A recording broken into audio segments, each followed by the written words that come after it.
بسم اللہ الرحمن الرحیم وَإِذْ قَالَ مُوسَى لِفَتَاهُ لَا أَبْرَحُ حَتَّى أَبْلُغَ مَجْمَعَ الْبَحْرَيْنِ أَوْ أَمْضِيَ حُقُبًا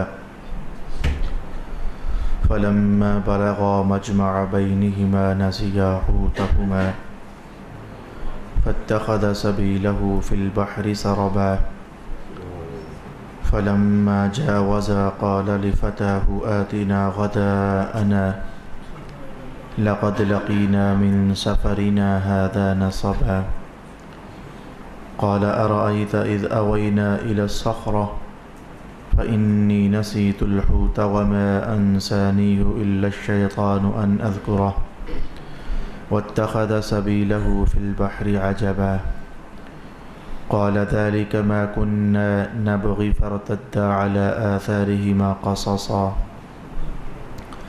فوجدا عبدا من عبادنا آتيناه رحمة من عندنا وعلمناه من لدنا علما قال له موسى هل أتبعك على أن تعلمني مما علمت رشدا قال إنك لن تستطيع معي صبرا وكيف تصبر على ما لم تحط به خبرا قال ستجدني إن شاء الله صابرا ولا أعصي لك أمرا قال فإن اتبعتني فلا تسألني عن شيء حتى أحدث لك منه ذكرا صدق الله مولانا العظيم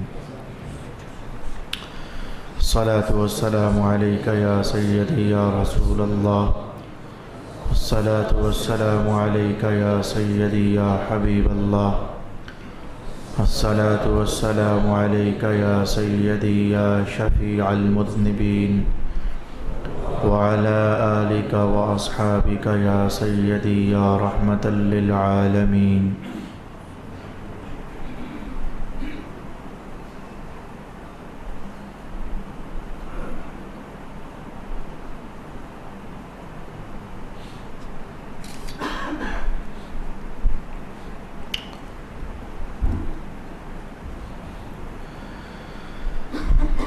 اور جب موسیٰ نے اپنے خادم سے کہا میں مسلسل چلتا رہوں گا حتیٰ کہ میں 2 سمندروں کے سنگم پر پہنچ جاؤں یا سال ہا سال تک چلتا رہوں، پس جب وہ دونوں 2 سمندروں کے سنگم پر پہنچ گئے تو وہ دونوں اپنی مچھلی بھول گئے، سو مچھلی نے سمندر میں سرنگ بناتے ہوئے اپنا راستہ بنا لیا۔ پھر جب وہ دونوں اس جگہ سے آگے بڑھ گئے تو موسیٰ علیہ السلام نے اپنے خادم سے کہا ہمارا ناشتہ لاؤ، ہمیں اس سفر سے تھکاوٹ پہنچی ہے۔ اس نے کہا بھلا دیکھیے، جب ہم اس چٹان کے پاس آ کر ٹھہرے تھے تو بے شک میں مچھلی کا ذکر کرنا بھول گیا تھا، اور اس مچھلی کا ذکر کرنا مجھے شیطان نے ہی بھلا دیا تھا، اور اس مچھلی نے سمندر میں عجیب طریقہ سے راستہ بنا لیا تھا۔ موسیٰ نے کہا یہی تو وہ چیز ہے جس کو ہم ڈھونڈ رہے تھے۔ تو وہ دونوں اپنے قدموں کے نشانوں کی پیروی کرتے ہوئے پیچھے پلٹے، بس ان دونوں نے ہمارے بندوں میں سے ایک بندہ کو وہاں پایا جس کو ہم نے اپنے پاس سے رحمت عطا کی تھی، اور ہم نے اپنے پاس سے اس کو علم لدنی عطا کیا تھا۔ موسیٰ نے کہا آیا میں آپ کے اس شرط پر پیروی کروں کہ آپ کو جو رشد و ہدایت کا علم دیا گیا ہے آپ اس میں سے مجھے بھی کچھ تعلیم دیں۔ اس بندے نے کہا آپ میرے ساتھ ہرگز صبر نہ کر سکیں گے، اور آپ اس چیز پر کیسے صبر کر سکتے ہیں جس کا آپ کے علم نے احاطہ نہیں کیا۔ موسیٰ علیہ السلام نے کہا آپ انشاءاللہ ان قریب مجھے صبر کرنے والا پائیں گے، اور میں آپ کے حکم کی نافرمانی نہیں کروں گا۔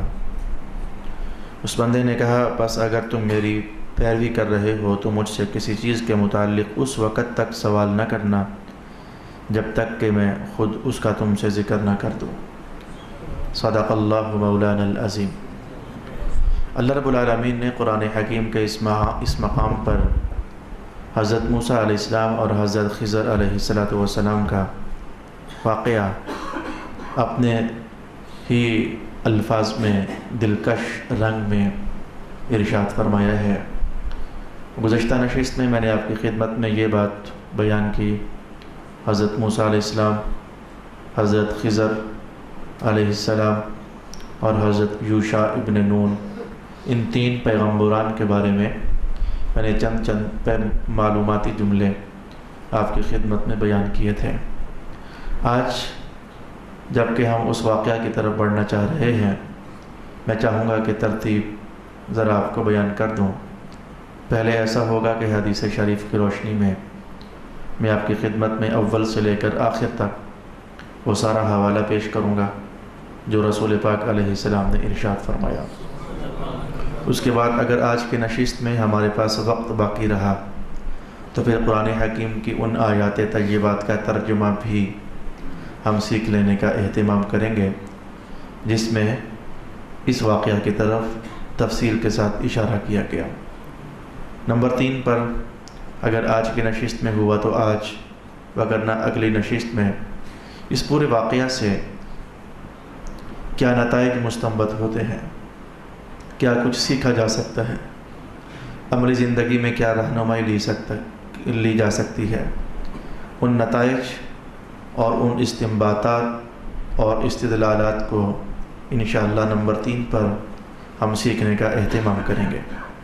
اس وقت جو میں حدیث پاک آپ کی خدمت میں بیان کرنا چاہتا ہوں، میرے پاس حوالہ امام جلال الدین سیوطی کا ہے۔ اپنے مقام پر اس حدیث کو امام بخاری نے بھی نقل فرمایا ہے۔ اس حدیث شریف کے اجزاء کو امام مسلم کے ہاں بھی تلاوت کیا جا سکتا ہے۔ ترمذی اور نسائی نے بھی اپنی اپنی کتابوں کے اندر اسے محفوظ فرمایا، اور دیگر بھی بہت سارے ائمہ حدیث اور ائمہ تفسیر نے اس حدیث شریف کو اپنی اپنی کتابوں میں نقل فرمایا۔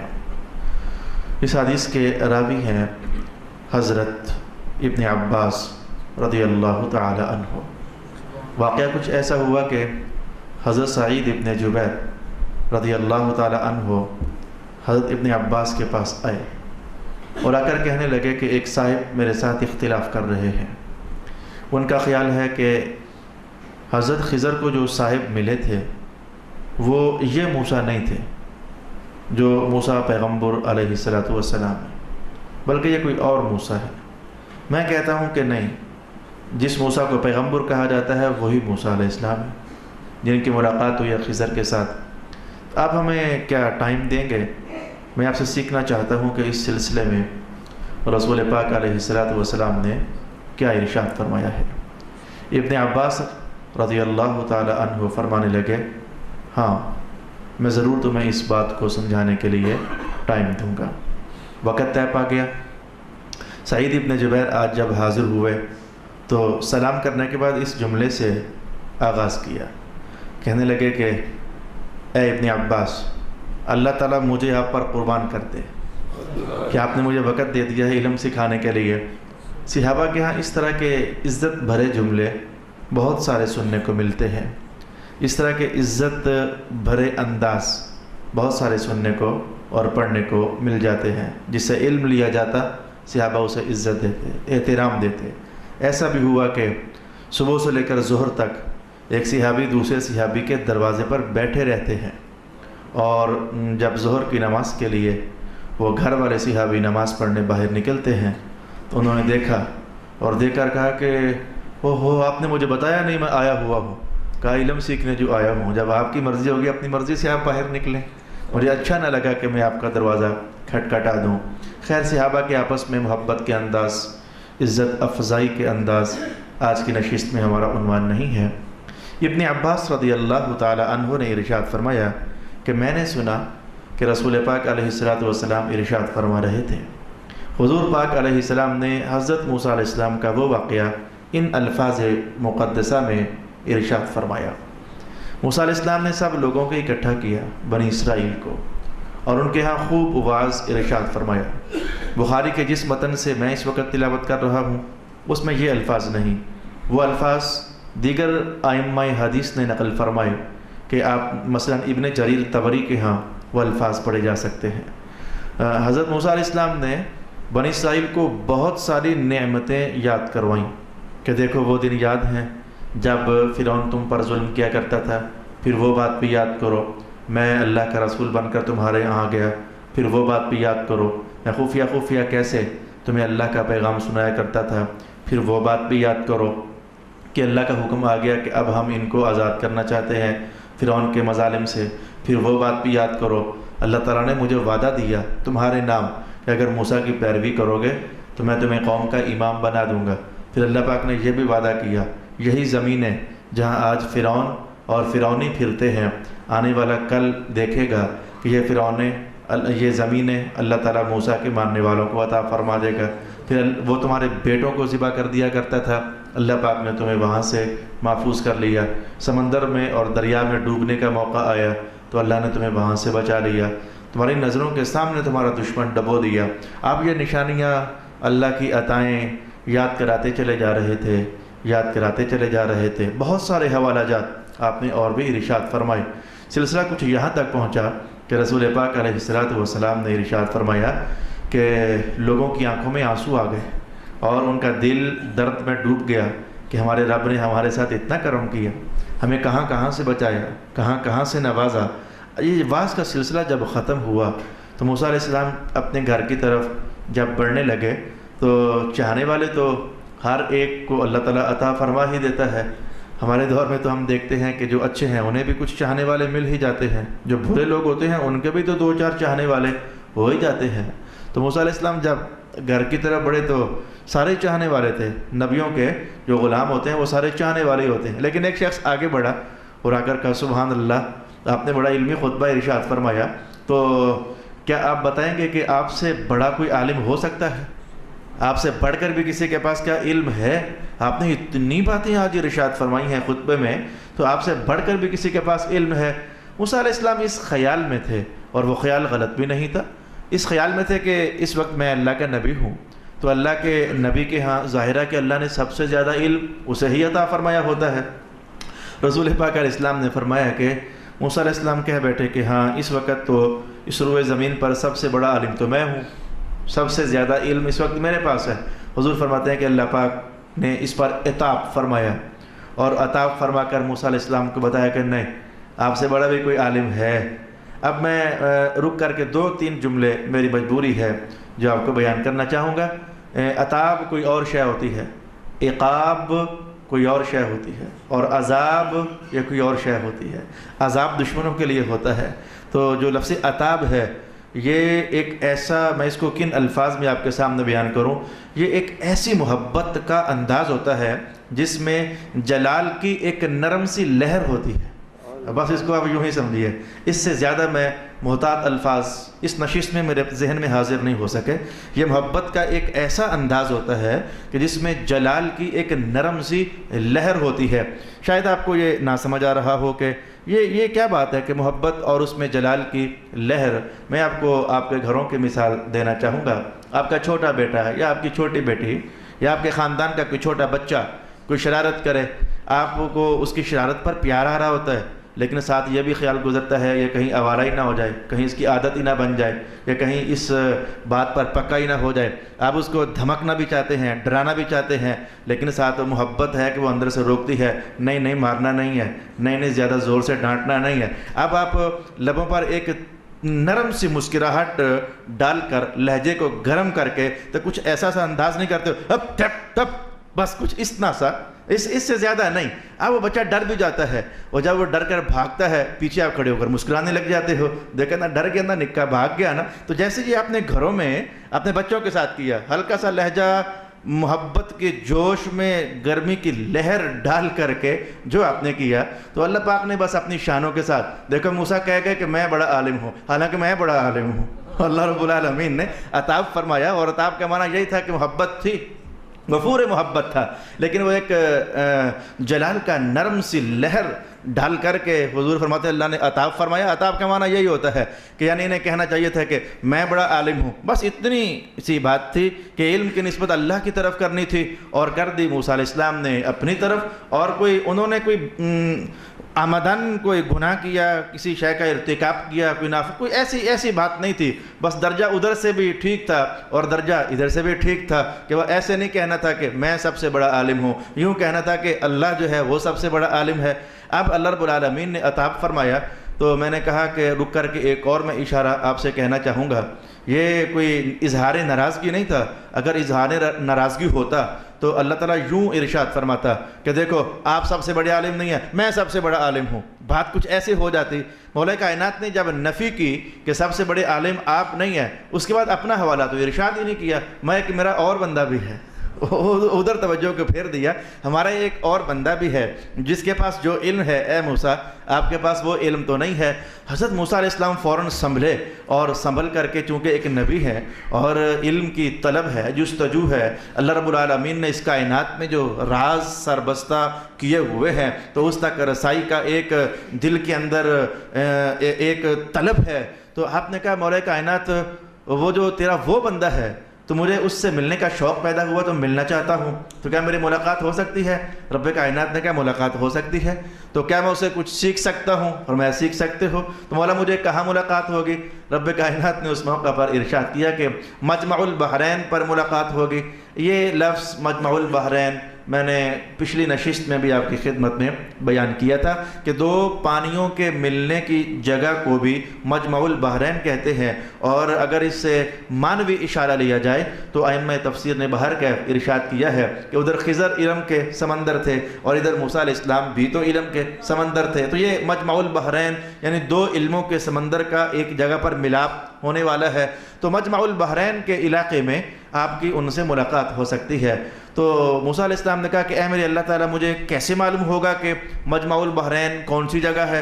اب جب سمندروں کا پانی ملتا ہے، اگر کبھی آپ نے دو سمندروں کے یا دو دریاؤں کے پانیوں کے ملنے کی تصویر دیکھی ہو حقیقتاً یا پکچر، تو آپ دیکھو کہ وہ کافی دور تک وہ پانی ملے ہوئے اور پھر آگے بہتے ہوئے محسوس ہو جاتے ہیں، لیکن وہ آپس میں کراس نہیں کر رہے ہوتے اور آپس میں اختلاط نہیں کر رہے ہوتے۔ تو مجمع البحرین بھی تو ایک لمبا چوڑا علاقہ ہوتا ہے۔ کہا میرے مولا میں کیسے پہچانوں گا کہ مجمع البحرین کے کس علاقے میں تیرے اس بندے سے ملاقات ہو سکتی ہے؟ رسول پاک علیہ السلام نے بات آگے بڑھائی اور ارشاد کیا کہ اللہ کی طرف سے حکم آیا کہ ایک آپ چھوٹی سی ٹوکری لے لیجئے اور اس میں ایک مچھلی رکھ لیجئے، تو وہ مچھلی آپ کا رزق بھی ہے، آپ اس سے کھائیں بھی۔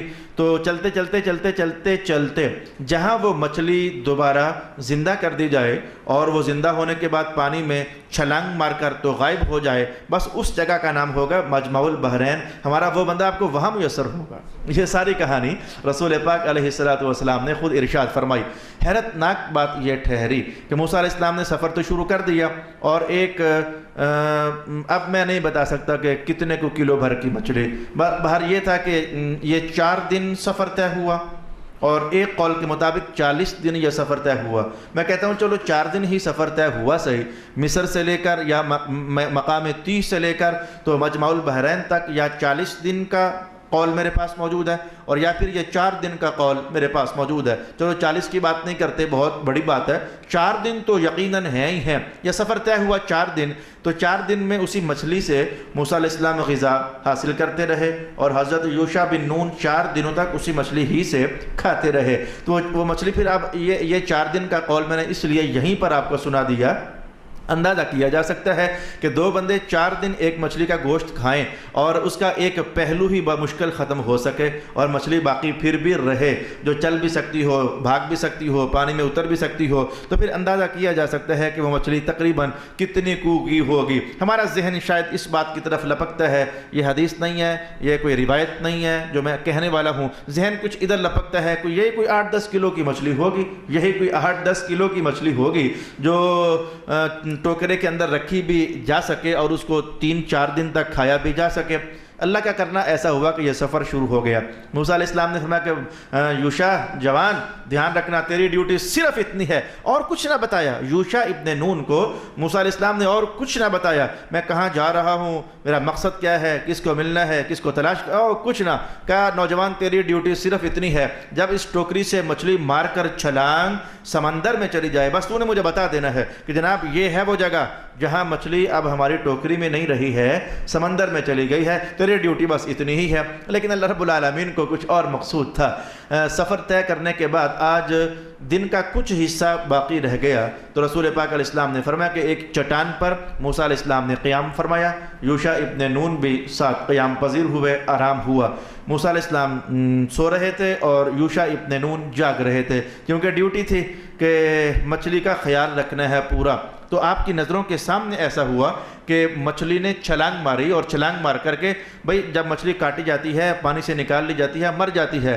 اللہ پاک نے فرمایا یہ تھا کہ جب اس مچھلی میں دوبارہ زندگی ڈال دی جائے تو بس وہ جگہ ہوگی۔ اللہ کا حکم ہوا اور مچھلی میں روح ڈل گئی۔ اس مچھلی کے روح ڈلنے پر بھی ابن عباس ارشاد فرماتے ہیں کہ جو جگہ مجمع البحرین ہے وہاں ایک چشمہ ہے، جس چشمے کو چشمہ آب حیات کہتے ہیں، تو پانی کی چھلیں آ رہی تھیں، اس چشمے کے پانی سے وہ لگ کر تو پھر واپس جا رہی تھیں، تو پانی کے چھلوں ہی میں کچھ ایسا ہو گیا کہ چند قطرے اڑے اور اڑ کر کے تو اس مچھلی پر پڑ گئے، تو اس مچھلی پر چند قطروں کا پڑنا تھا کہ وہ زندہ ہو گئی، اور شاید اللہ کا حکم تھا کچھ اسی انداز میں، تو مچھلی زندہ ہوئی تو وہ اچھلی اور اچھل کر کے تو سمندر میں چلی گئی۔ اور اس کے سمندر میں جانے کا جو انداز رسول پاک علیہ السلام نے اور قرآن حکیم نے ارشاد فرمایا، میں مقام سرابا یا سرب کے لفظ ان قریب آپ پھر سے مجھ سے سماعت کر پاؤ گے۔ سرب کہتے ہیں کہ جیسے آپ نے بچوں کو دیکھا ہو وہ ریت کے اندر ٹانگ ڈال کر اوپر ریت ڈالنے لگ جاتے ہیں، تو جب ان کے خیال میں گھر بن جاتا ہے تو ریت کے اندر سے پاؤں کو ہولے سے نکال لیتے ہیں، تو اب پاؤں نکل آیا لیکن سوراخ پھر بھی باقی ہے۔ جو اس طرح کا سوراخ ہوتا ہے کہ جو شے گزرنے یا آنے یا جانے کے بعد بھی باقی رہے، اس سوراخ کو عربی زبان میں سرب کہا جاتا ہے۔ تو مچھلی جب پانی کے اندر گئی، ویسے آپ جانتے ہو پانی کا دستور یہ ہے، کوئی بھی شے پانی کے اندر ڈالو، پانی پھٹتا ہے، وہ شے اندر داخل ہو جاتی ہے، پانی پھر سے مل جاتا ہے، پانی کھلتا ہے تو شے اندر جاتی ہے، اور شے اندر جانے کے بعد پانی پھر سے مل جاتا ہے۔ لیکن یہ مچھلی کچھ عجب ڈھنگ سے سمندر کے اندر اتری کہ جب اتری تو جدھر سے گزرتی جا رہی تھی وہ سوراخ باقاعدہ محفوظ ہوتا چلا جا رہا تھا۔ مفسرین کرام نے کہا جیسے برف نہیں جم جاتی ہے، وہ سوراخ پانی کے اندر باقاعدہ محفوظ ہوتا چلا جا رہا تھا۔ مچھلی نہ جانے کہاں جا پہنچے، لیکن وہ سوراخ جو ہے وہ اللہ رب العالمین نے اسے محفوظ فرما دیا۔ اس انداز سے یہ مچھلی پانی کے اندر داخل ہو گئی۔ اس پر مجھے علامہ دمیری کا ایک قول جو آپ نے حیات الحیوان کے اندر ارشاد فرمایا ہے، آپ نے فرمایا کہ سمندروں میں ایک علاقہ ایسا بھی ہے کہ جہاں مچھلی کی ایک مخصوص قسم پائی جاتی ہے، تو ائمہ علم کا دھیان اس بات کی طرف جاتا ہے کہ کہیں یہ اسی مچھلی کی نسل سے تو نہیں ہے۔ علامہ دمیری کہتے ہیں اس مچھلی کو میں نے دیکھا کہ اس کی ایک آنکھ ہے، اور میں نے اس کو دیکھا کہ اس کے جسم کا کچھ حصہ کٹا ہوا ہے، یعنی اس علاقے میں جتنی بھی مچھلیاں ہیں ان کی پوزیشن یہی ہے، ان کی ایک آنکھ ہے اور ان کے جسم کا کچھ حصہ کٹا ہوا ہے، اور کٹے ہوئے حصے کے اندر سے کانٹا نظر آ رہا ہے۔ تو ہم اہل علم کا دھیان ادھر ہی جاتا ہے کہ زمانے گزرے ہیں، کہیں یہ اسی مچھلی کی نسل تو نہیں ہے جو اللہ رب العالمین نے نشانی بنا کر ابھی تک بھی محفوظ فرمائی ہوئی ہے۔ تو اس طریقے سے یہ مچھلی پانی میں اتر تو گئی، لیکن حضرت یوشع ابن نون بس خیال نہ رہ سکا۔ موسیٰ علیہ السلام اٹھے تو کہا چل بھائی سفر طے کرتے ہیں، تو خیال نہ رہ سکا۔ اصل میں اللہ چاہ رہا تھا کہ ایسا ہو، وہ خیال نہ رہ سکا کہ میں بتا دوں کہ جناب مچھلی پانی میں اتر گئی ہے، ہمیں یہاں رکنا ہے، آپ نے فرمایا تھا، خیال نہ رہ سکا۔ تو رسول پاک علیہ السلام نے ارشاد فرمایا کہ آج کا دن کا باقی حصہ بھی سفر طے ہو گیا، اور پہلے تو موسیٰ علیہ السلام آرام کیا کرتے تھے، آج رات آرام بھی نہ کیا کہ ذرا جلدی سے پہنچیں اس بندے کے پاس، آخر کون سا علم ہے جو اللہ رب العالمین نے کہا ہے کہ اس کے پاس ہے، لیکن اے پیغمبر ہم نے وہ علم آپ کو عطا نہیں فرمایا ہے۔ آج رات بھی سفر طے ہوتا رہا، اور حضور فرماتے ہیں کہ اگلے دن صبح کا بھی کافی سارا وقت یہ سفر طے ہوتا رہا۔ تو پھر جب ناشتے کو کا وقت ہوا تو موسیٰ علیہ السلام نے کہا جوان اللہ یار مچھلی کچھ ناشتہ واشتہ کر لیا جائے۔ کہا او اللہ کے پاک پیغمبر، وہ تو جب ہم وہاں چٹان میں لیٹے تھے تو وہ تو وہاں پانی کے اندر داخل ہو گئی تو میں آپ کو بس بیان نہ کر سکا، لگتا ہے شیطان نے کوئی چکر چلایا ہے، الا انسانی الشیطان، یہ شیطان نے مجھے لگتا ہے کہ بلا دیا ہے، ہمیں تو واپس جانا ہے۔ تو موسیٰ علیہ السلام اور رسول پاک علیہ السلام فرماتے ہیں کہ وہیں سے آپ واپس ہونے لگ گئے، اور اللہ کا کرنا یہ تھا کہ جب تک سفر پیچھے 4 دن کا سفر ہو چکا تھا، لیکن موسیٰ علیہ السلام نے یہ جملہ بولا ہی نہیں کہ تھکاوٹ ہو رہی ہے یار، تھکاوٹ ہو رہی ہے، یہ جملہ بولا ہی نہ۔ جب مقصد سے سفر آگے بڑھ گیا تو صرف آج دن کا کچھ آخری حصہ، رات بھر اور اگلے دن کا تھوڑا سا حصہ، یعنی کل ملا کر 1.5 دن کا سفر آگے ہوا۔ تو موسیٰ علیہ السلام کہنے لگے یار تھکاوٹ سے ہو رہی ہے، یہ کیا ہے یوشا، 4 دن ہم چلے ہیں تو کوئی تھکاوٹ نہیں، لیکن یہ کوئی تھکاوٹ سا، کوئی احساس سا ہو رہا ہے، تو ذرا ناشتہ لاؤ نا، بیٹھتے ہیں ذرا سستا لیتے ہیں۔ اللہ نے خیال ڈالا اصل میں کہیں اب ہمارا پیغمبر زیادہ ہی دور نہ نکل جائے۔ اب اس میں کیا راز تھا؟ موسیٰ علیہ السلام کو اتنا سفر آگے طے کروایا تو اس میں اللہ کی کیا حکمتیں تھیں، ابھی تک میں وہ نہیں پڑھ رہا اور نہ ہی میں نے ان تک رسائی کرنے کی کوشش کی ہے۔ فی الحال تو میں یہ قرآن حکیم نے جو ارشاد فرمایا اتنا آپ کی خدمت میں بیان کرنے کا ارادہ رکھ رہا ہوں۔ تو الٹے پاؤں آپ واپس تشریف لائے، اور جہاں وہ کل چٹان کے پاس آرام فرما ہوئے تھے تو اس موقع پر پہنچ کر یوشا کہنے لگے اے اللہ کے نبی، یہ ہے وہ جگہ جہاں مچھلی میرے ہاتھ سے پھسل کر کے تو پانی کے اندر داخل ہو گئی تھی۔ تو موسیٰ علیہ السلام نے پانی کو دیکھا، دور دراز تک دیکھا تو کوئی شے نظر نہ آئی۔ تو ایک حدیث کے الفاظ ہیں کہ آپ نے سمندر کے اندر ایک چٹان نما جگہ تھی جس کے اوپر کسی بندے کو لیٹا ہوا پایا، اور جو امام طبری نے الفاظ نقل کیے، ابن جریر طبری نے جو الفاظ نقل کیے، انہوں نے نقل یہ الفاظ کیے کہ موسیٰ علیہ السلام کو حکم یہ تھا کہ جہاں یہ پانی میں داخل ہو وہ آپ کا مقام ہے۔ تو موسیٰ علیہ السلام نے پانی میں سوراخ دیکھا تو اس سوراخ پر لاٹھی ماری تو پانی اور کھل گیا، پھر لاٹھی مارتے چلے جا رہے تھے اور آگے بڑھتے چلے جا رہے تھے۔ تو یہ دونوں روایتیں آپس میں متضاد نہیں ہیں کہ لاٹھی پانی میں مارتے جا رہے تھے اور سمندر میں آگے نکلتے چلے جا رہے تھے، اور یا پھر یہ کہنا کہ دور ایک چٹان پر ایک بندے کو لیٹا ہوا پایا۔ تو یہ دونوں باتیں ٹھیک ہیں کہ آپ وہ پانی میں لاٹھی مارتے مارتے مارتے مارتے راستہ چھوٹتا چلا جا رہا تھا اور اس چٹان پر جا پہنچے جس چٹان پر آپ نے دیکھا ایک سبز رنگ کا مسلح بچھا ہوا ہے اور اس پر ایک شخص چادر تان کر لیٹا ہوا ہے، اور اس نے چادر پاؤں بھی چھپائے ہوئے ہیں اور اس چادر کے اندر اس نے سر بھی چھپایا ہوا ہے۔ موسیٰ علیہ السلام نے وہاں کھڑے ہو کر السلام علیکم یہ کلام ارشاد کر دیا، السلام علیکم۔ حضرت خضر علیہ السلام نے بس چادر چہرے سے ہٹائی اور ہٹا کر کے کہا کہ یہ سلام اس زمین کا تو نہیں ہے، ہمارے علاقے میں تو یہ نہیں چلتا، تو کہاں سے آیا ہے؟ انہوں نے کہا یہ کلمات ہمارے طرف تو نہیں ہے۔ بھئی میری بات آپ نہیں سمجھے تو یہ ویلکم کہنے کے یا کسی کو تحیہ کرنے کے انداز ہوتے ہیں نا۔ پنجاب میں چلے جاؤ تو سٹائل اور ہے، پختونخوا چلے جاؤ تو سٹائل اور ہے، پٹھوار میں آ جاؤ تو سٹائل اور ہے، انگریزوں کے ہاں چلے جاؤ تو سٹائل اور ہے، تو ہر علاقے کا اپنا اپنا انداز۔ تو خضر علیہ السلام کہنے لگے یہ سلام ہمارے علاقے کا تو نہیں ہے، تو کہاں سے آیا ہے؟ تو کہیں بنی اسرائیل والا موسیٰ تو نہیں ہے؟ خضر علیہ السلام نے کہا ہاں جی میں وہ بنی اسرائیل کا موسیٰ ہوں، تو میں تو اگر آپ اجازت دیں تو میں اس لیے آپ کی خدمت میں حاضر ہوا ہوں کہ آپ کے پاس کچھ علم ہے، مجھے اللہ نے بتایا ہے آپ کے پاس کچھ علم ہے جو میرے پاس نہیں ہے، تو میں چاہتا ہوں کہ وہ علم آپ سے سیکھوں۔ خضر علیہ السلام اٹھ کر بیٹھ گئے اور اٹھ کر کہنے لگے موسیٰ بات یہ ہے کہ کیا آپ اس پر راضی نہیں ہیں جو میں اب الفاظ پیش کرنے لگا ہوں؟ یہ الفاظ بھی امام بخاری نے نقل نہیں فرمائے، جو روایت بخاری کی میرے سامنے ہے اس میں یہ الفاظ نہیں ہیں، تو دیگر احادیث کے اندر یہ الفاظ میں نے پڑھے کہ خضر علیہ السلام کہنے لگے کہ آپ کے لیے کافی نہیں ہے کہ آپ کے ہاتھ میں تورات رہے اور اللہ کی وحی اترتی رہے، کیا آپ کے لیے وہ کافی نہیں ہے؟ آپ ادھر متوجہ رہیں۔ پھر ساتھ آپ نے یہ جملہ بول دیا جو علم اللہ نے آپ کو دیا ہے وہ میرے پاس نہیں ہے، اور جو علم اللہ نے مجھے دیا ہے وہ آپ کے پاس نہیں ہے۔ میں یہاں کر کے تاکہ مغالطہ نہ رہے اور زیادہ دیر تک آپ کو سوچنا نہ پڑے، میں علوم کی 2 قسمیں آپ کی خدمت میں ابھی بیان کر دیتا ہوں کہ موسیٰ علیہ السلام بھی نبی تھے، لیکن کس علم کے ابلاغ کی خاطر انہیں بھیجا گیا؟ خضر علیہ السلام بھی نبی تھے، انہیں کون سا علم دے کر بھیجا گیا؟ ہمیشہ وہ اسی علم پر قائم رہے۔ یہ دونوں نبیوں کو الگ الگ قسم کے علوم عطا فرمائے تھے، تو ہر نبی اپنے اسی دیے ہوئے علم کے مطابق اللہ رب العالمین کی حکام کو آگے لیتا چلا جا رہا تھا۔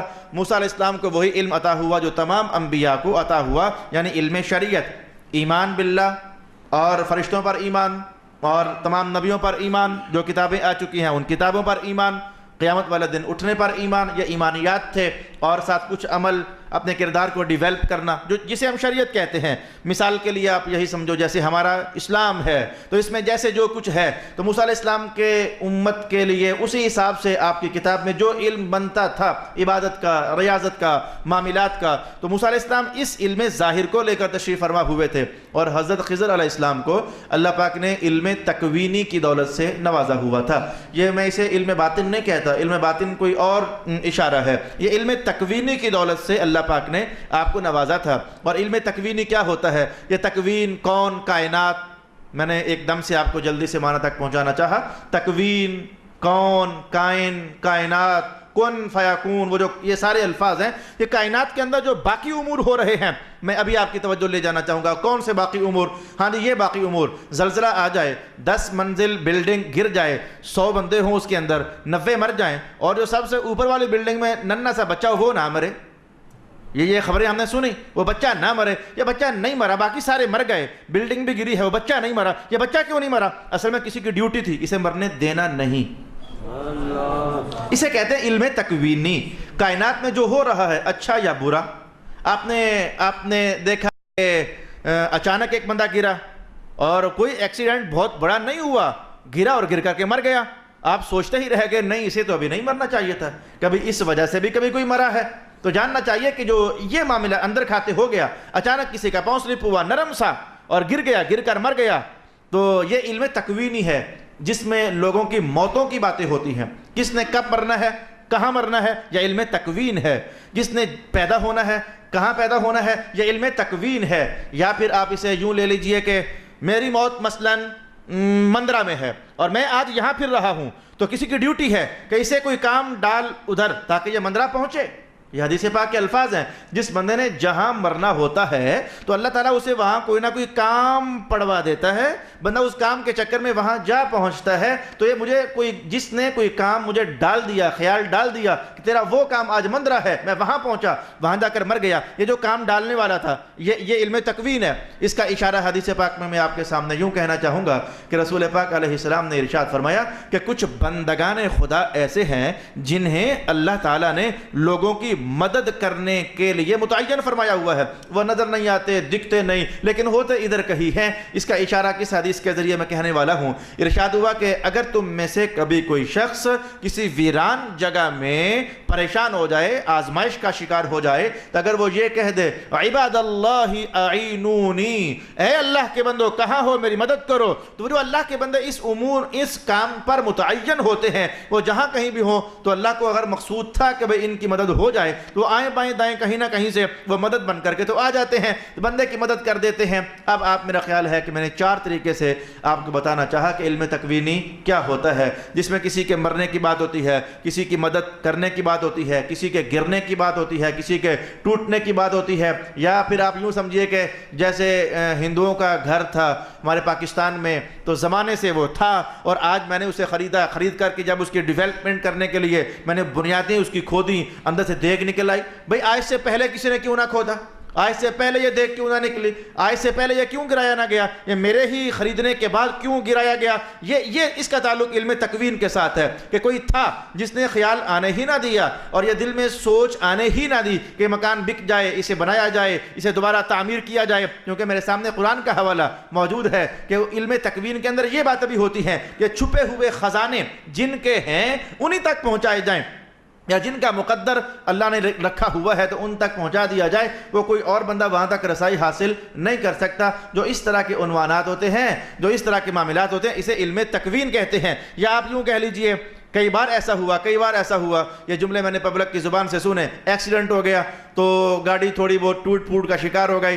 اب جب آپس میں لوگ عطا پتہ کرنے کے لیے آئے، السلام علیکم، وعلیکم السلام، کیا حال ہے جی؟ اور اللہ کا شکر ہوا چھوٹے نقصان پر جان چھوٹ گئی ہے، اللہ نے جان بچا لی ہے۔ حالانکہ تمہیں مرنا چاہیے تھا، جب ایکسیڈنٹ بڑا سخت تھا تو مرنا چاہیے تھا، لیکن آپ نے خود ہی 2 طرح کے جملے بولے نا، گاڑی کا نقصان ہو گیا لیکن اللہ نے بڑے نقصان سے بچا لیا ہے۔ تو یہ جو ہوا کہ چھوٹا نقصان ہو گیا، بڑا نقصان سے بچانے کے لیے. تو یہ علم تکوینی ہے. اس کی مثال بھی قرآن حکیم میں ہے، میں ان قریب آپ کے سامنے بیان کرنے والا ہوں. اب آئیے میں اتنا کہہ سکا کہ موسیٰ علیہ السلام کے پاس علم تشریع تھا، شریعت کا علم شریعت تھا، اور خضر علیہ السلام کو اس لیے مبعوث کیا گیا تھا، کئی ڈوبتوں کو بچانا ہے، کئی زنداؤں کو مارنا ہے، کسی کو گرانا ہے، کسی کو اٹھانا ہے، کسی تک دولت پہنچانی ہے، کسی کے ساتھ وہ کرنا ہے، کسی کے ساتھ یہ کرنا ہے. اب علم شریعت اور علم تکوین، اب یہ دونوں بظاہر ٹکرا جاتے ہیں، اور ٹکرانے کی وجہ سے خضر علیہ السلام کہہ رہے ہیں کہ موسیٰ کیا وہ ٹھیک نہیں ہے کہ آپ بس تورات پڑھیں اور اللہ سے وہی نازل ہو وہی آپ لوگوں کو بتائیں؟ کیا یہ ٹھیک نہیں ہے؟ آپ میرے معاملے میں نہ پڑھیں، جو میرے معاملات ہیں جب میں آپ کو وہ بتاؤں گا تو آپ تو اس میں پھر مجھے بار بار ٹوکو گے، روکو گے، یہ کیا یہ کیا یہ کیا. آپ کا علم کچھ اور کہہ رہا ہوگا اور میری ڈیوٹی کچھ اور کہہ رہی ہوگی. یہاں پہنچ کر میں نے جان بوجھ کر الفاظ بدل دیے کہ میری ڈیوٹی کچھ اور کہہ رہی ہوگی. تو کیا اچھا نہیں ہے کہ آپ کا جو علم ہے تورات آپ کے ہاتھ میں رہے؟ کہا نہیں، میں بس آپ سے سیکھنا چاہتا ہوں، آپ مجھے اجازت دیں کہ میں آپ کے ساتھ رہوں. آپ نے کہا ٹھیک ہے پھر اجازت ہے، لیکن جب تک میں کوئی معاملہ خود آپ پر منکشف نہ کر دوں آپ نے پوچھنا نہیں ہے، مجھے روک ٹوک نہیں کرنی ہے. موسیٰ علیہ السلام کی بات طے ہو گئی. کچھ دیر تک تو سمندر میں دونوں بزرگ چلتے رہے، سمندر کے کنارے کنارے، یہاں تک یوشع ابن نون کا واقعہ ساتھ تھا، لیکن اس کے بعد حدیث خاموش ہے. یوشع ابن نون پھر کہاں چلے گئے؟ اس پر مختلف آراء مفسرین کرام نے پیش کی. کیا واپس چلے گئے، یا وہاں کیا رک گئے، یا انہیں موسیٰ علیہ السلام نے کشتی پر سوار کرا کر کہا کہ جاؤ اب آپ کا جدھر دل ہے وہاں چلے جاؤ، یا پھر کیا وہ ساتھ ساتھ رہے لیکن خاموش رہے؟ تو اس لیے خاموش رہنے کی وجہ سے ان کا ذکر ساتھ بار بار دہرایا نہ گیا. یہ چاروں اقوال ائمہ تفسیر نے ارشاد فرمائے. تو موسیٰ علیہ السلام، خضر علیہ السلام اب چلنا شروع ہو گئے. چلتے چلتے دیکھا کہ کچھ لوگ کشتی میں سوار ہو رہے ہیں، تو کہا کہ ہمیں سفر طے کرنا ہے. خضر علیہ السلام کی تو ڈیوٹی تھی، جس ڈیوٹی کو نبھانے کے لیے آپ کشتی میں بیٹھنا چاہتے تھے. لوگوں نے پہچان لیا حضرت خضر علیہ السلام کو کہ یہ تو خضر ہیں. تو کرایہ پوچھا گیا کتنا کرایہ؟ کہا جی ہم آپ سے کرایہ نہیں لینا چاہتے، آپ اچھے ہیں، پاک باز ہیں، ہم آپ سے کرایہ بھلا کیوں لیں گے. خیر سے کرایہ کے بغیر سفر شروع ہو گیا. کچھ دور گئے تو حضرت خضر علیہ السلام نے ایک چھوٹی سی ہتھوڑی نکالی، اور ہتھوڑی نکال کر کے تو کشتی کا ایک پھٹا اکھاڑنا شروع کر دیا، یہاں تک کہ اکھاڑ دیا، اور اکھاڑ کر کے تو کشتی میں رکھ دیا. موسیٰ علیہ السلام چونکہ شریعت کسی کا نقصان کرنے کی اجازت نہیں دیتی ہے تو فوراً بول پڑے یہ کیا؟ ایک تو انہوں نے ہم سے کرایہ نہیں لیا، حق بنتا تھا کہ ان کا شکریہ ادا کیا جائے، آپ نے الٹا ان کا کشتی کا پھٹا توڑ دیا. خضر علیہ السلام نے فوراً کہا میں نے کہا نہیں تھا کہ آپ میرے ساتھ چل نہیں سکتے؟ او ہو میں نے وعدہ کیا ہوا تھا. اچھا بس چھوڑ دیں مجھے، لا تو آخذنی، مجھے معاف کر دیں، میں اب آپ سے کوئی بات نہیں پوچھوں گا. سفر آگے بڑھ گیا. تو کشتی کا سفر ختم ہوا. ایک گاؤں میں آپ داخل ہوئے. کچھ بچے کھیل رہے تھے، ان میں سے ایک یہ الفاظ بخاری کے نہیں ہیں جو میں اب آپ کے سامنے کہنے لگا ہوں. ایک خوبصورت ترین بچہ، یہ خوبصورت ترین بچہ، یہ الفاظ امام بخاری نے نقل نہ فرمائے. ایک خوبصورت ترین بچہ خضر علیہ السلام نے پکڑا، اپنے ہاتھ سے پکڑ کر زمین پر لٹایا اور لگایا زور، چھری سے ذبح کیا اور اس کے گردن کاٹ کر کے تو الگ کر دی. موسیٰ علیہ السلام دیکھ رہے ہیں، اور دیکھتے ہی آپ پھر بول پڑے ہیں یہ کیا، ایک معصوم جان کو آپ نے قتل کر دیا؟ رسول پاک علیہ السلام نے فرمایا کہ جب موسیٰ نے پہلی بار پوچھا تھا نا وہ تو واقعی بھول کر پوچھا تھا، لیکن جو اب پوچھ رہے تھے نا یہ بھول کر نہیں. ابھی تو ایک کہانی سامنے آئی کہ میں نے پوچھنا نہیں ہے، اب آمدن پوچھ رہے ہیں. شریعت کہتی ہے نہیں قتل کرنا، یہ آپ نے قتل کر دیا. خضر علیہ السلام نے کہا میں تو پہلے کہتا تھا کہ آپ میرے ساتھ چل نہیں سکتے ہو، آپ میرے ساتھ سفر نہ کرو. آپ کو پھر خیال میں نے تو نہیں پوچھنا تھا. اچھا آخری بار. اب آپ نے کہا اچھا آخری بار، آپ اگر میں نے کچھ پوچھا تو پھر میرا اور آپ کا سفر ختم. خضر علیہ السلام نے کہا ٹھیک ہے، اگر آپ نے اب کوئی بات پوچھی تو میں اور آپ ہم دونوں الگ الگ ہو جائیں گے. کچھ آگے بڑھ گئے تو ایک گاؤں میں پہنچے اور جا کر ان لوگوں سے کہا کہ بھائی دیکھو ہم مسافر لوگ ہیں، ہمیں آپ لوگ کھانا دیجئے. انہوں نے کہا کوئی کھانا وانا نہیں ہے. ایسا ہو جاتا ہے میرے دوست کہ آنے والا وقت کا خضر ہو اور جلیل القدر پیغمبر موسیٰ علیہ السلام ہو تو بے رخی کے انداز یہ بڑے پرانے زمانوں سے چلے آ رہے ہیں. کہا نہیں جی، یہ پاکیزہ تصویر دیکھ کر بھی انہوں نے کھانا نہ دیا کہ موسیٰ کا چہرہ بھی اللہ کے نور سے بھرا ہوا ہے اور خضر کا چہرہ بھی اللہ کے نور سے بھرا ہوا ہے. انہوں نے کہا کوئی کھانا وانا نہیں ہے، لیکن اللہ نے خود یہ ایسا کروایا، دکھانا تھا، ایک مقصد دکھانا تھا. خضر علیہ السلام نے کہا اچھا بھائی نہیں تو نہ صحیح.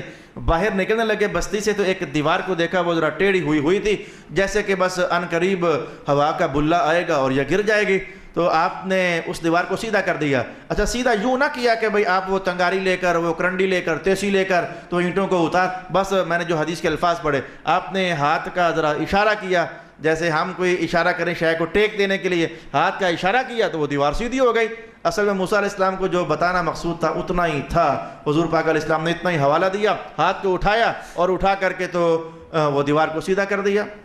موسیٰ علیہ السلام نے اب سے ذرا نرم درجے میں پوچھا کہ انہوں نے کھانا شانا تو ہمیں کھلایا نہیں ہے، تو آپ نے ان کی دیوار جو مرمت کر دی ہے تو چلو ان سے کوئی اجرت ہی لے لیتے ہیں. اجرت لینے میں کیا حرج ہے، ان سے کوئی اجرت لے لیتے ہیں. انہوں نے کون سا ہمیں کھانا کھلایا ہے، چلو کھانا تو ہم کم از کم کھا سکیں گے نا. خضر علیہ السلام نے کہا بس بھئی اب میں آپ کے ساتھ اور آپ میرے ساتھ نہیں چل سکتے. میں نے کہا بھی تھا کہ نہ پوچھے گا. موسیٰ علیہ السلام نے فوراً کہا اللہ اکبر، یہ میں نے تو پھر نہیں پوچھنا تھا.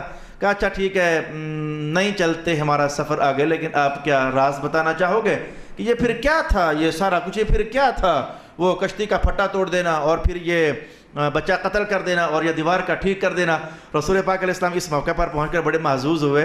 آپ نے فرمایا کہ اے کاش موسیٰ علیہ السلام ابھی اور نہ پوچھتے تو ہم اور کئی دلچسپ کہانیاں سیکھ لیتے، کئی اور باتیں ہمارے تک پہنچ جاتی، یہ سفر کچھ اور زیادہ لمبا ہو جاتا. تو جیسے یہ تین دلچسپ عنوان ہم تک پہنچ گئے تو ذرا وہ عنوان بھی ہم تک پہنچ جاتے. حضور پاک علیہ السلام نے یہاں پہنچ کر اپنی طرف سے چاہت کا اظہار کیا کہ کچھ اور بھی اس طرح کے راز کھل جاتے تو بہت اچھا لگتا سننے والوں کو. خیر سے موسیٰ علیہ السلام کے پوچھنے پر خضر کہنے لگے کہ بات یہ تھی کہ مجھے اللہ کا حکم یہ تھا کہ اس دریا کے اس پار جب یہ کشتی آ جا رہی ہے تو ادھر کا بادشاہ ظالم ہے، اگر اسے یہ پتہ چل جائے کہ آنے والی کشتی وہ ٹھیک ٹھاک ہے، سلامت ہے، کام آ سکتی ہے، وہ کشتی زبردستی چھین لیتا ہے. تو مجھے اللہ کا حکم یہ تھا کہ یہ غریب آدمی ہے بیچارے، ان کی روٹی روزی ادھر ہی لگی ہوئی ہے، تو اب اگر یہ کشتی ان کی صحیح ہے تو اس بادشاہ تک خبر پہنچ گئی، آج اس کے کرندے یہاں پہنچے ہوئے ہیں، تو اگر خبر پہنچ گئی تو یہ کشتی ان کے ہاتھ سے گئی تو ان کا روٹی دانا پانی بند ہو جائے گا. اللہ پاک نے حکم دیا خضر ایسا کرو، اس کا پھٹا توڑ دو.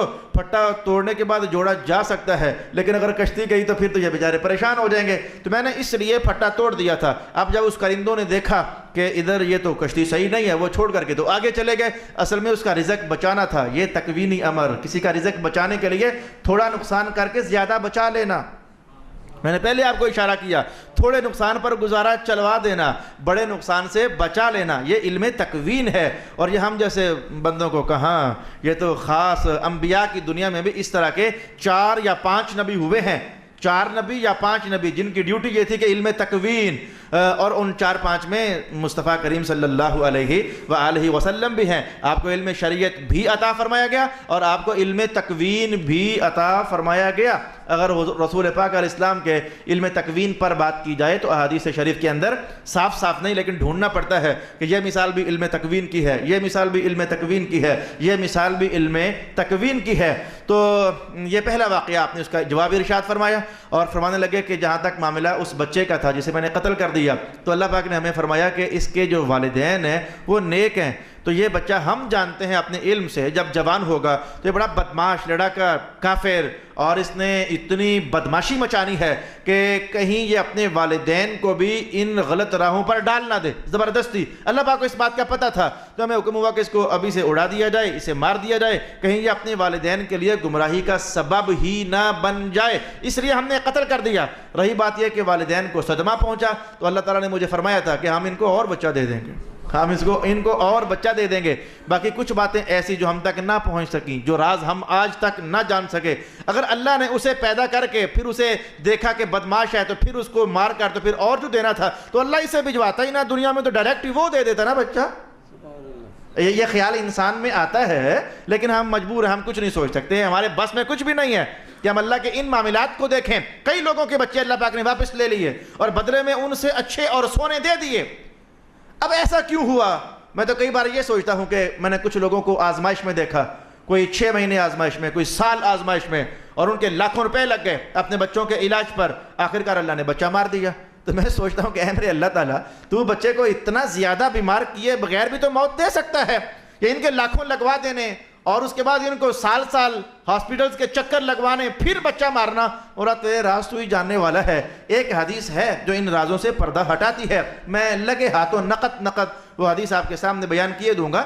میں نے وہ حدیث پاک پڑھی حضرت امام جلال الدین سیوطی کے ہاں جامع الاحادیث جلد نمبر 1 کے اندر رسول پاک علیہ السلام ارشاد فرماتے ہیں کہ جب اللہ تعالیٰ کسی بندے کو اپنے دربار میں ایک مخصوص مقام دینے کا ارادہ فرما لے، ایک رتبہ ہوتا ہے جو اللہ فیصلہ کرتا ہے کہ میں نے اس بندے کو دینا ہے، تو لیکن بندے میں وہ صلاحیت نہیں ہوتی کہ عبادت، ریاضت، محنت، مشقت کر کے وہاں تک جا سکے، پھر اللہ تعالیٰ اس مقام تک پہنچانے کے لیے جتنی کو مصیبت وہ جانتا ہے کہ اسے پہنچنی چاہیے، اس کی جان میں، اس کے مال میں، اس کے گھر والوں میں اتنی مصیبت ڈال کر فصبرہ، اسے صبر کی توفیق عطا فرماتا ہے، اور آخر کار جب بندہ وہ ٹائم پیریڈ اپنا گزار لیتا ہے تو اللہ فرشتوں سے کہتا ہے کہ جو مقام ہم نے اس کے لیے متعین کر دیا تھا آج وہ مقام اسے عطا فرما دیا جائے۔ تو یہ والدین کو پریشان اور آزمائش میں ڈال کر، تو یہ اللہ کے اپنے راز ہیں۔ ان رازوں میں سے ایک راز یہ تھا جو رسول پاک علیہ السلام نے ہمیں ارشاد فرمایا۔ یہ دوسری بات تھی اے موسیٰ پیغمبر۔ رہی بات یہ تیسری کہ میں نے وہ دیوار ٹھیک کر دی اور اس سے اجرت نہ لی۔ فرمایا راز یہ تھا کہ اس بچے کے جو والدین تھے ان کا خزانہ اس دیوار کے نیچے چھپا ہوا تھا، اور اللہ تعالیٰ چاہتا تھا کہ وہ جو خزانہ ہے وہ ہم اسے عطا کر دیں، اس بچے کو، جو بچہ عنقریب جوان ہونے والا ہے، اس بچے تک ہم نے یہ خزانہ سرمایہ پہنچانا تھا، تو بس اس لیے مجھے حکم ہو گیا کہ اس دیوار کو سیدھا کر دیا جائے، تو بغیر اجرت کے میں نے اس دیوار کو سیدھا کر دیا۔ او کما قال النبی صلی اللہ علیہ وآلہ وسلم۔ اب یہ چیز ہم قرآن حکیم کے الفاظ میں دیکھنا چاہیں گے جہاں تک ہمارا سبق پہنچ چکا ہے۔ ارشاد گرامی ہوا وَإِذْ قَالَ مُوسَى لِفَتَاهُ لَا أَبْرَحُ حَتَّى أَبْلُغَ مَجْمَعَ الْبَحْرَيْنِ أَوْ أَمْضِيَ حُقُوبًا۔ اور یاد کرو جب کہا موسیٰ نے اپنے نوجوان ساتھی کو کہ میں چلتا رہوں گا یہاں تک کہ پہنچوں جہاں 2 دریا ملتے ہیں، یا چلتے چلتے گزار دوں گا مدت دراز۔ فَلَمَّا بَلَغَا مَجْمَعَ بَيْنِهِمَا نَسِيَا حُوتَهُمَا۔ پھر جب وہ دونوں اس جگہ پر پہنچے جہاں 2 دریا ملتے ہیں تو دونوں اپنی مچھلی کو بھول گئے۔ فَاتَّخَذَ سَبِيلَهُ فِي الْبَحْرِ سَرَبًا۔ تو مچھلی نے سمندر میں اپنا ایک عجیب راستہ بنا لیا، سرنگ نما۔ فَلَمَّا جَاوَزَا قَالَ لِفَتَاهُ آتِنَا غَدَاءَنَا۔ جب وہ دونوں وہاں سے آگے تجاوز کر گئے تو موسیٰ علیہ السلام نے اپنے ساتھی سے کہا کہ لے آؤ ہمارا صبح کا کھانا۔ لَقَدْ لَقِينَا مِنْ سَفَرِنَا هَذَا نَصَبًا۔ ہمیں اس سفر سے بڑی تھکان واقعہ ہو گئی ہے۔ قَالَ أَرَأَيْتَ إِذْ أَوَيْنَا إِلَى الصَّخْرَةِ۔ تو اس ساتھی نے کہا کہ آپ نے ملاحظہ فرمایا جب ہم سستانے کے لیے اس چٹان کے پاس ٹھہرے تھے، فَإِنِّي نَسِيتُ الْحُوتَ وَمَا أَنْسَانِيهُ إِلَّا الشَّيْطَانُ أَنْ أَذْكُرَهُ۔ میں اس مچھلی کو بھول گیا، وہاں وہ مچھلی پانی میں داخل ہوئی تھی لیکن میں اسے بھول گیا، اور اس بات کو مجھے نہیں بلایا مگر شیطان نے کہ میں اسے یاد رکھوں۔ وَاتَّخَذَ سَبِيلَهُ فِي الْبَحْرِ عَجَبًا۔ اور اس مچھلی نے پانی کے اندر ایک عجیب راستہ بنا لیا تھا۔ قَالَ ذَلِكَ مَا كُنَّا نَبْغِي۔ موسیٰ علیہ السلام کہنے لگے یہی تو وہ جگہ ہے جس کی ہم جستجو کر رہے تھے۔ فَارْتَدَّا عَلَىٰ آثَارِهِمَا۔ تو دونوں اپنے ان قدموں پر واپس پلٹ آئے قصصا۔ فَوَجَدَا عَبْدًا مِّنْ عِبَادِنَا آتَيْنَاهُ رَحْمَةً مِّنْ عِنْدِنَا وَعَلَّمْنَاهُ مِن لَّدُنَّا عِلْمًا۔ تو پایا انہوں نے ایک بندے کو ہمارے بندوں میں سے جسے ہم نے عطا فرمائی تھی اپنی طرف سے رحمت، اور اپنی طرف سے اسے ہم نے علم عطا فرمایا تھا۔